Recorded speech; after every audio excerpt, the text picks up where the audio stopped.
வணக்கம் நண்பர்களே. தினம் ஒரு திருக்குறள் பகுதியில் இன்று வினைத்திற்பம் அதிகாரத்திலிருந்து ஒரு குறளையும் அதன் பொருளையும் காண்போம். எண்ணியர் எண்ணியாங்கு எய்துப எண்ணியார் திண்ணியர் ஆக பெறின் என்பது இன்றைய குறளாகும். இந்த குறளினுடைய பொருளாவது, ஒரு செயலை செய்ய நினைப்பவர் மன உறுதியுடன் இருந்தால் அந்த செயலை அவர் நினைத்தவாறே செய்து முடிக்கலாம் என்பது இதன் பொருளாகும்.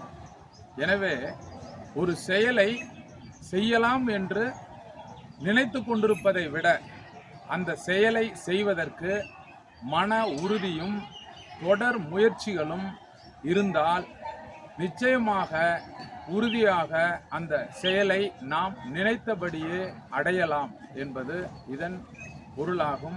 எனவே மனிதர்களாகிய நாம் இந்த குறளினுடைய பொருள்படி தினசரி நம்முடைய வாழ்க்கையில் நாம் மிகச்சிறந்த இலக்குகளை, மிகச்சிறந்த செயல்களை செய்ய மன உறுதியுடன் இருந்து முயற்சி செய்து நமது திட்டமிட்ட செயலை வெற்றிகரமாக செய்து வாழ்வோம். நன்றி, வணக்கம் நண்பர்களே.